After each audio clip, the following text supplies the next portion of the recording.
Welcome to another episode of Candid Moments with Candace. Today's guest, I'm so happy to introduce. He is a local, he's a mover, shaker, inspiration, and he did something extraordinary this past year, but I'm not going to give it away because I want him to talk about it. Please help me welcome Mathieu Bonin to the microphone. Hi, Matt. Hi, Candace. Thank you so much. This is so nice. Is it Mathieu or Matthew? It's Matthieu. You nailed it. Most people have a hard Mathieu. time saying my name because it's in French, but you nailed Oh, it. okay. Oh, good. Well, I come from a French background, so that's what I figured. This is so nice. Thank you for sitting down and talking with me. My pleasure. Excited to be here. You are okay. So we're gonna keep it within time. I read the news articles, and wow, what an inspiration. Please, like I can tell everybody what you did, but I want you to tell us. Sure. Yeah. So kind of crazy, but this summer I attempted to swim 350 kilometers around Manitoulin, and I ended up making it halfway, which I'm still very pleased with. And in doing so, I swam the whole North Channel, so the whole northern side of Manitoulin Island and Lake Huron. Why? I did it to raise funds and awareness for multiple sclerosis research, and I did it in memory of my aunt. And me and my team, we've raised $30,000 for multiple sclerosis research. Wow. Congratulations. That's huge. Thank you. Yeah, I was pretty proud. Quite proud. I think the last swim was over 10 hours long. And I'm banging out these swims, 20-kilometer swims, one after the other. So it was pretty wild. Wow, you raised 30 grand up for MS. Were you a swimmer before this? No, so I think that's probably the craziest bit was I'd only been swimming for a year and a half when I attempted the expedition. Obviously, I trained really hard from it, but I went from struggling to swim 25 meters to this insane swim, and I did that in a year and a half, which sounds totally impossible, but that's part of the message that I wanted to give. It was about if you believe something, you can achieve it. So it was meant to point to a world free from multiple sclerosis, and just everything about the story just seems totally and utterly impossible.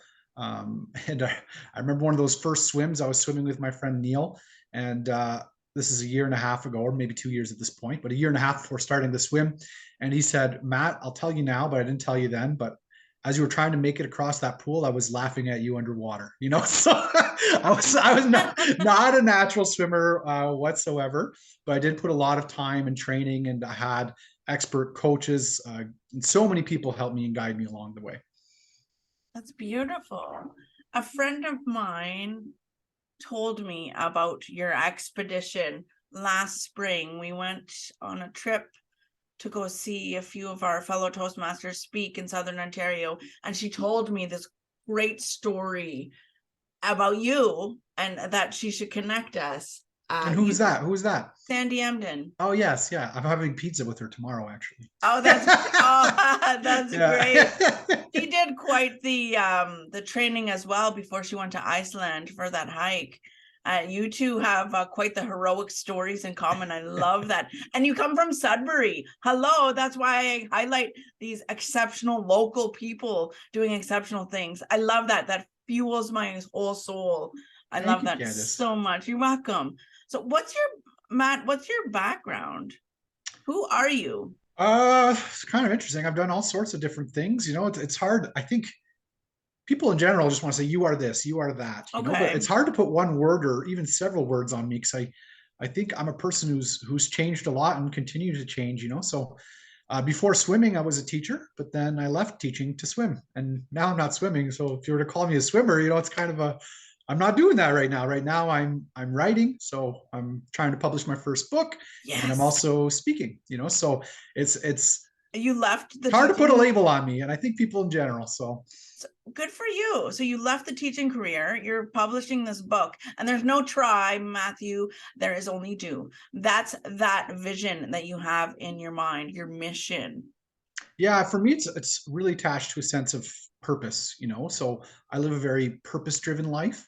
Um, it's got to be something that feeds my soul. So I right like now, that. I like you already. oh, thank you.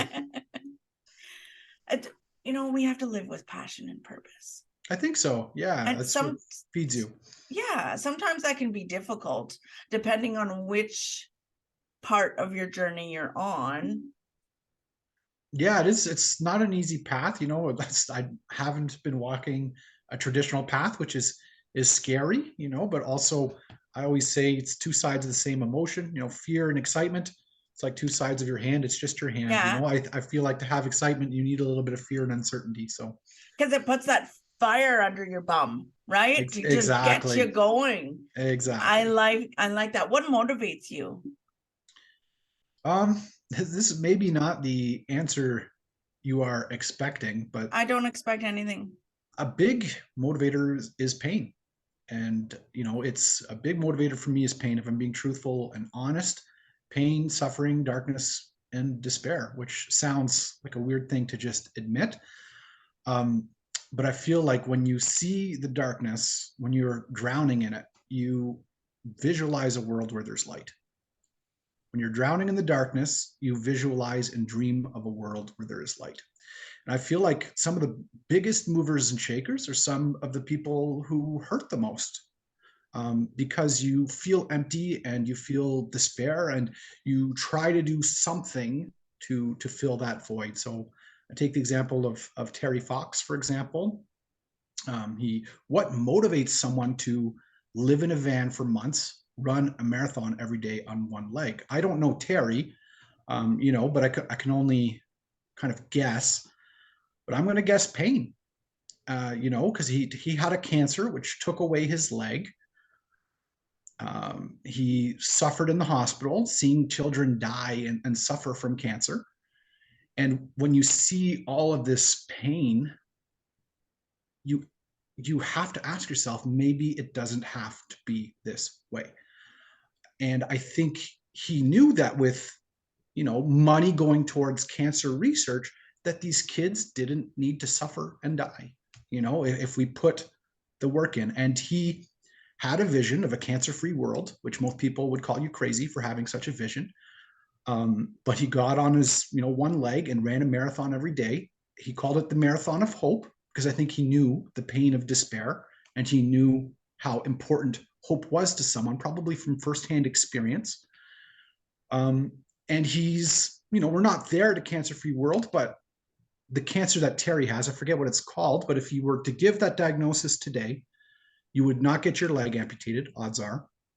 And I think your odds of survival, I read an article recently, I think have gone from 5% to 80%. And that's just extraordinary. And that is because of the vision he had. And I don't think he would have done that run without the pain that he endured. Wow. And he gave so much hope to so many people. Wow, I'm really proud of myself. I didn't lose my cool. It's okay to lose your Because cool. thank you. I've been crying this past week. I'm an emotional feeling being. Nothing wrong with crying. Right, but I was touched and moved and inspired when you were talking about your motivation being pain. Because we don't know each other, but I'm also a speaker and an author and a podcaster, and I connect people through stories, but it began by surviving death, and I live with chronic pain. And last Wednesday was an aha moment. I don't know, maybe I'll write another book, I'm not too sure, but I found a pain management, an effective pain management solution that I want to share with the world, that I found by myself with no doctor's help. And it's brilliant. And I don't know, like this weird feeling of not having feeling in a solid 16 pain is making me is this what normal people feel like? It's weird. It hasn't been a week yet, but Sounds difficult. Yeah, but it's all good. Everybody has their motivator, right? Yeah, I think that's the sort of core message of the book I'm writing. The book Awesome. is called Light from Darkness. So it's about making light come from your darkness. So everybody has a story, and sometimes, like, what story are you telling yourself? if you're in darkness, sometimes you tell a story that puts yourself down, but you need to flip it. That's not where your story ends, especially if you're in that darkness. If you flip it, you can tell yourself a story to bring yourself up and broaden your perspective and visualize yourself being well again, and use this pain to bring light. And I think I'm reminded of a quote by Viktor Frankl, who was an Austrian psychologist. He wrote a book called Man's Search for Meaning, which really impacted me. And in that book, he wrote a quote: "What is to give light must endure burning." And he was a concentration camp survivor. And what got him through that horrid environment was the purpose to one day publish his book so that he could share the strategies that allowed him to pull through such a deep, dark place. And I think what made him such an inspirational person is he lost everything. He endured hell. He went through so much pain and suffering and was able to come out of the other side of that and be a light afterwards. And I think those are the most powerful lights. It's the Yeah. people who have gone through the most. And if you're going through something really difficult now, maybe you're not at the part of giving light yet, but use this piece of yourself that other people may put yourself down, or you may put yourself down with, but that is exactly what's going to make you inspiring. And that's what you're going to do with this book. That's the plan. Yes. Good for you. Thank I you. think a lot of people need to hear that. We all suffer in our own way. It's difficult to put into words. But some way, like we all bleed red. Yeah. So we all even though our journeys are different, I think we all have the same emotions. That's tough. Pain is hard. I think we all hard. experience it. And you can't define it. No. You can't define pain or like a level of pain. Like my pain threshold or my pain tolerance is different than the next person. Just how our body feels. It's a subjective experience, right? Absolutely. Yeah. I think that pain is really isolating. When you're in a lot of pain, it's extremely isolating because no one sees what I'm going through. No one knows what that's like. And you do feel alone. I want to acknowledge that. You feel incredible. The more pain, it's crazy because the more pain you're in, the more you feel isolated. Yes. And I think a message we have to get out there is that pain, don't let it isolate you. Let it connect you. I think we all suffer. That is part of what makes us human. And it's not something that we should be ashamed of. But the truth is, our society does shame those who are suffering. It's kind of sad to see, but that's kind of what we do, But I think that pain is a source of connection once you connect with the right people. Yes. And that could touch, move, and inspire so many people. Are you going to publish this book Canadian? I don't have a publisher yet. Basically, Okay. I've finished my second version. So like a draft is a version of your book. So I finished my second draft and I've done kind of a mini release to 10 friends and professionals, and I'm waiting for them to read it and give me feedback before I publish the final version. So yeah, it kind of tells my story with the kind of swimming as a backdrop, because if I'm being honest, if I'd lived a normal, healthy life, I wouldn't have swam around Manitoulin. I don't think that's not a normal thing to do. Wow. So how healthy are you? I want to be a mental health advocate. Actually, I am a mental health advocate. So I suffer from pretty bad depressions. So right now I'm in a good mental space, but there are times in my life where it is incredibly difficult. And that vision and dream of my swim around Manitoulin came from a very painful period. And did the title of the book, From Light to Darkness, did the title come to you during the swim? No, not during the swim. No? Light from darkness, not light to darkness, light from. So it's kind of, I think that's the thing. Light from darkness. Yeah, we look at things as opposites, but I look at things as wholes. Like if I look at a face, for example, like, oh, your face or your head, but these are just kind of divisions we've created in our head, right? Right. This is my nose, but I could really the way we labeled it is kind of arbitrary, so I think light and darkness, they seem like total opposites, but you can't have one without the other. Right. So you can't have pain in yourself without the self, like without your body. Yeah, maybe You we'll know what take I it like mean? with emotion, like maybe like happiness and sadness, like you wouldn't have happiness without sadness. Because if you Right. always felt Yes. happy, that would Yes. just be your normal. So you wouldn't experience happiness. So happiness only makes sense when you compare it to sadness. And so we kind of label these as opposite emotions, but I think they're just the same experience of the same emotion, just Right. different ways of experiencing it. For example, in one of my workshops that I teach gratitude, I say that I'm grateful for my blue days as they make me grateful for the bright days. To give you perspective, right? Yes. Yeah, Yes. they give you perspective. Pa- So yeah, like last pain, September. Oh, sorry. pain, is it separate from ourselves, do you think? Is it part of us or is it separate? I think it's just part of being alive. Pain is something nobody wants to experience, but it's part of being alive. It's a messenger. It's a message Mhm. that things aren't going okay. But I feel like, why do kids, freak out over the smallest things? I think it's because they haven't lived anything more painful. No, You know, you're right. maybe Yeah, falling on their face is the most painful thing they've ever experienced, and so that is incredibly painful to them. Because right, they don't have that perspective yet. right. I cut you off there. Sorry. You said you were going to say in September. Yeah, I was going to go back to kind of Okay. imagining the swim. So last September, I had a very severe depressive episode, like very bad. And for me, my depressions get so bad, I'm in so much pain that it paralyzes me. So I experience a state known as catatonia, which means you're basically just trapped in your body. So I can't move, I can't speak. And it's crazy because I know I have the awareness that I have a body that's capable of doing these things.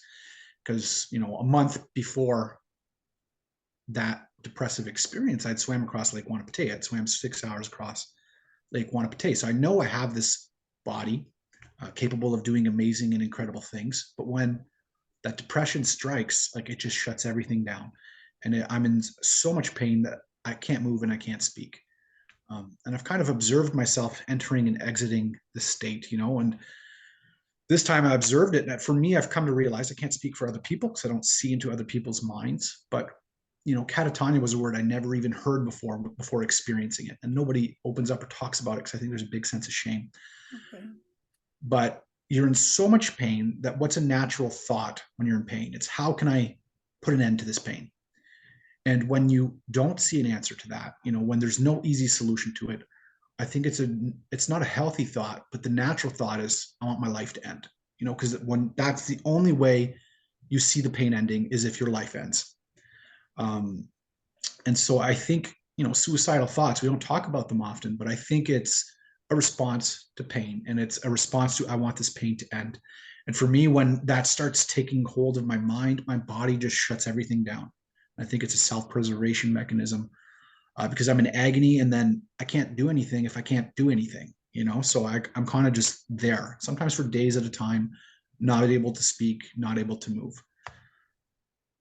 And so, I was filled with anger, resentment. Why do I have to experience this? And even though I'm a prisoner of my own body, my mind is free. So my mind is very active. Um, and this time I kind of visualized, I'd been hospitalized for this exact experience in the past. And I remembered myself in the hospital. I remember walking by a patient's room, and in the room, I saw a very small act of kindness that had a very profound impact on me. I saw a man in catatonia, and that was the first time I realized I'm not alone. That other people have this experience. I didn't know that because nobody talked about it, and I hadn't read about it, hadn't heard about it. Okay. So I saw a man kind of in the same state that I've been in. And I've been there. I've been in that darkness, and you feel totally unlovable. How can someone love me when they look at me and they cry? How can you be loved when you're like that? But that's when you need it the most. It was just such a small, simple act of kindness, but this stranger brought a coffee for his friend. So he was at the foot of the bed with a coffee, with two coffees. Even though his friend couldn't drink it, he brought him a coffee. Oh, And it was just a small act of kindness that had a profound impact on me for several reasons. The first was I've been in the bed, I've been there. And then I was able to see someone else being loved and cared for. And that allowed, to see me too, even though you don't feel that. And the other one was you can have purpose even though you're in agony. You can have purpose even though you can't move and you can't speak, because this catatonic person had given me a very profound gift and they will never know it because I don't even know their name. So I realized, when you're in that deep depressive state, all you experience is pain. You can't experience happiness. You can't experience joy. You can't have any happy, positive emotions. So you're like, what's the point? What's the point of going on when all you have is pain? And so what I came to was purpose. So even though I'm in pain, you can have purpose. You can be loved and you can have purpose. And the other thing I realized is when you focus on the moment will feel like eternity. You'll feel like forever, especially when you're in a lot of pain. That moment seems like it will never, ever end. But when you broaden your perspective and you look at eternity, you look at your whole life from start to finish or beyond your life, you look beyond it all, you realize that that is a moment and that you can make light, hope, and joy from this pain. Maybe not now, maybe not in a week, maybe not in a month, maybe not in a year, but you can create a light that's going to radiate beyond your life. If you write a book or you talk about it, you make podcasts, you know, people 10 years from now, or, maybe 100 years from now, who knows, might still get light from you sharing your experience. which translates into legacy. Yeah. So that light is the legacy that you are creating for yourself.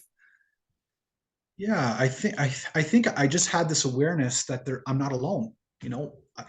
Visualizing that catatonic patient made me realize I'm not alone.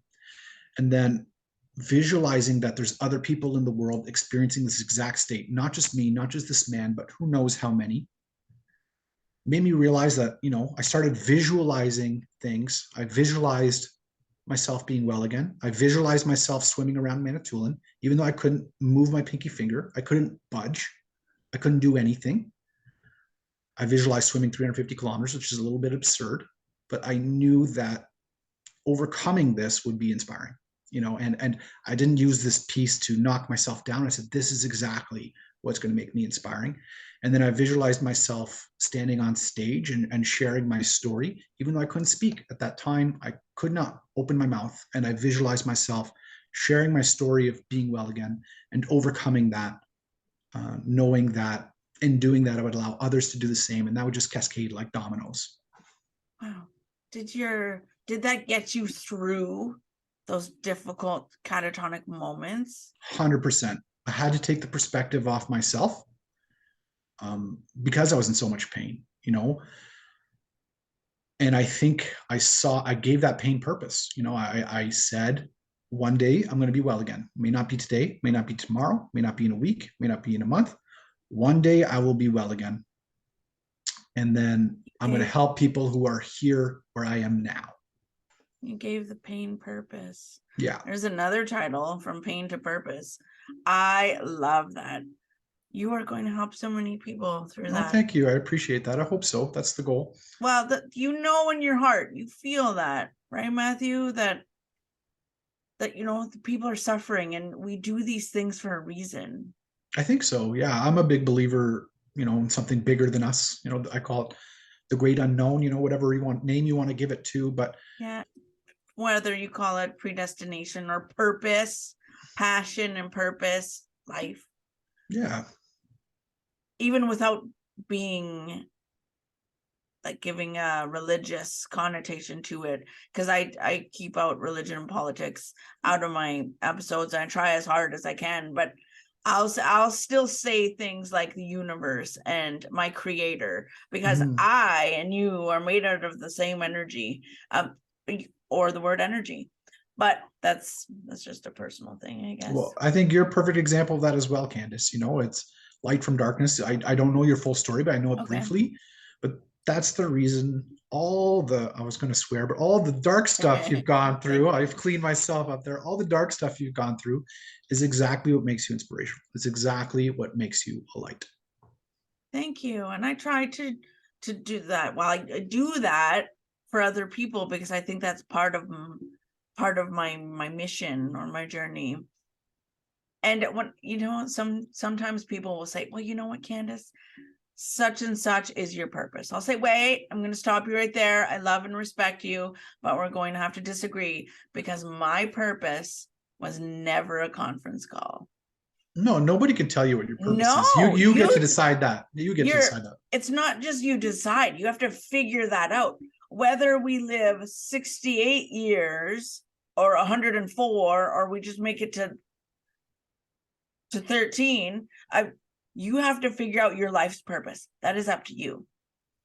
And if you can help change a life or a perspective or give hope to people along the way, that makes all the difference. Our life is bigger than ourselves, right? And I think yeah, putting the perspective bigger than when you're in pain, I think the natural perspective is to look at yourself and your pain, and it's hard not to. It's hard not to just think about your pain when you're in so much of it. And when you broaden your perspective, I really think that's what allows you to pull through and out of it. Yeah, and so many times I've said, what is this supposed to teach me? Like, what is my pain supposed to teach me? And it makes you think. And there's a lesson in everything. I know that's hard to hear sometimes. It's not what the person in pain wants to hear, right? I think people in pain just want their pain acknowledged and validated and seen and heard, right? Yeah. Because then it kind of diminishes their pain. So when you're in a bunch of pain, you want to say, I see your pain. If just saying that to someone makes them feel seen. Yeah, that's so important. We need to see each other more clearly, I think, because more often than not, are we thinking about the next thing to say? Like, I know I'm hosting this show and I'm only trying to think of my next questions, but I'm at the same time, I'm trying to be present and in the moment and to hear the other person. But other than this episode, people that we meet on a regular basis. Which is a beautiful segue into my next question, because I saw a great video by you the other day that you posted. It was last week. It was about effective listening. Oh, thank you. And I thought it was brilliant. And that's why I messaged you and I asked you if you were a Toastmaster. Yes, I wear my new jacket. Yes, I'm washing it, but I wear it often. And I asked you if you were a Toastmaster for the reason that I saw that video. Do you want to talk about that? Sure. Yeah. So I've started a YouTube channel where I kind of just try to share wisdom that I've gained, and Toastmasters, I'm not an official Toastmaster, but I've gone through to a few of the meetings. So my channel is called Amaze Yourself. So I try to just share life advice or skills that have really helped me. And that video was about me going from being a horrible listener to most of the time, I still slip into my old habits sometimes, most of the time being a great listener. That's fantastic. We meet on Thursday nights. If you're interested, we would love to have you, even as a guest speaker. But come and check it out when you have time. I know you're pretty busy on Thursdays. Amaze Yourself. So where do these pieces of wisdom come from? And what inspired this channel? Once again, I think just a desire to put light out there, I feel like we spend so much time just accumulating money. Like our society is just built around money. And same thing with school, like learn math, learn this, learn that. When I think just simple skills such as listening would be completely life altering, but nobody teaches you how to listen. It sounds like, what? Right? Nobody teaches you that skill or what that looks like or how you can learn it. But I think learning that skill will change your life for the better. Jesus Murphy, how old are you? I'm 36. You little bugger. You're younger than me and you're like full of this wisdom. I adore it. That's fantastic. I've learned from you too. It's wisdom's meant to be shared, not hoarded. Yes, yes, absolutely. I'm still working on my listening skills, but yes, I'm teaching. So since I've returned back to Toastmasters after 4 years, when I returned in September, all of my evaluation skills are still in my brain. And I'm very proud of that because I'm teaching other people how to evaluate by demonstrating those evaluation skills, which also requires listening skills. And that's something I think listening is a lifelong learning journey. I think so too. And I think our natural human mode is to be selfish. I think, I don't think it's the one that makes us happy, but it's like you experience the whole universe through your eyes and your ears and your mouth and your senses. So you are the center of your own universe, but everybody else is the center of their universe, So, Yeah. when I don't know, it's hard and unnatural to focus on the other self, but when you do, you realize that that's what makes you really happy on when you focus on the other. Right. And connecting with everybody, like listening is what's connecting us. Yeah. Getting outside of our own universe and seeing past our nose. Yeah. I think when you listen to other people, it like you said, it makes them feel seen, heard, valued. Yeah. When you listen to someone, what you're saying is who you are, what you say, what you feel.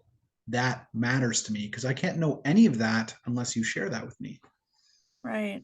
Well, I see you, Matthew. Oh, thank you. I see you I too. hear you, and I value you. So thank you. Right back at you, Candace. Thank you. This it's been a short time, but I feel like there's lots more that we can learn from each other. And if we bump into each other during certain community events, I think that this is not the last time we hear of each other. 100%. I would love to chat again. Yeah, this would be nice. Before we wrap up, can you tell me 3 things today that you're grateful for? For that happened today or just in general in No, life? what you're grateful for today? What I'm grateful for today. Well, first I'll start with my time with you right now. Okay. So thank you. I had a morning coffee with one of your past guests, actually, Alexandre, this morning. Nice. Yeah, so that was great. I learned a lot from him. And just being well right now because I've been very unwell and it's nice to feel well again. Beautiful. I love that. I'm grateful for this interview today, spending time with you. I'm grateful for the inspiration in my city. And I'm grateful for effective pain management. And I'll have to do another episode about that. But That's the video I made today is on pain management. So give it a watch. Really? Yeah.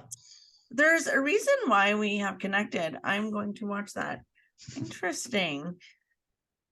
I'm so grateful to connect with you, Matthew. This has been so nice. I'm so excited to get my hands on your book. Like, no pressure, but like once it's published and in print, and I'm excited to help you promote it because you're local talent. I love that. Thank you. I really appreciate that. You're welcome, and good luck with all your future endeavors. You're young, you're vibrant, and you have so much to give back.